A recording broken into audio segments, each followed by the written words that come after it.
Colony என்ற சொல் நீக்கம் மு.க. ஸ்டாலின் அதிரடி அறிவிப்பு.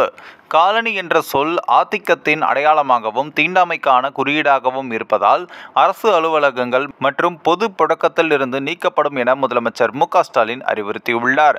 காவல்துறை மானிய கோரிக்கையில் நேற்று பேசிய வி.சி.க. சட்டமன்ற உறுப்பினர் சிந்தனை செல்வன், காலனி என்ற சொல்லை அரசு ஆவணங்களில் இருந்து நீக்க நடவடிக்கை எடுக்க வேண்டும் என்றும் கோரிக்கையும் வைக்கப்பட்டது.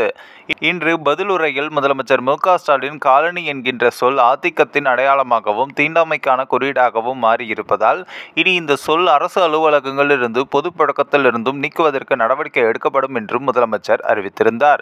இதனைத் தொடர்ந்து பேசிய வி.சி.க. உறுப்பினர் சிந்தனை செல்வன், காலனி என்ற சொல் நீக்க அறிவிப்புக்கு முதலமைச்சர் மு.க. ஸ்டாலினுக்கு நன்றியும் தெரிவித்துக் கொள்கிறேன். இந்த நாள் சமூக நீதியின் வரலாற்றில் பொன் எழுத்துக்களால் பொறிக்கப்பட்ட வேண்டிய நாள். இனி சமூக நீதி, சமத்துவம், சகோதரத்துவம் என்றால் மு.க. ஸ்டாலின் என்று காலம் சொல்லும் அளவுக்கு இருக்கிறது என்றும் தெரிவித்தார். அதேபோல காங்கிரஸ் சட்டமன்ற உறுப்பினர் செல்வ பெருந்தகை, காலனி என்ற பெயரை நீக்கப்படும் என்ற முதல்வருடைய அறிவிப்புக்கு நன்றியை தெரிவித்துக் கொள்கிறேன். பிடல் காஸ்ட்ரோவின் கியூபாவில் காலனியும் உரையும் ஒன்றாக சேர்த்தார். காலனி என்ற பெயரை நீக்கிய அதே நேரத்தில் காலனி என்ற பெயருக்கு பதிலாக இலக்கியத்தில் உள்ள பெயரை வைக்க வேண்டும் என்றும் தெரிவித்தார்.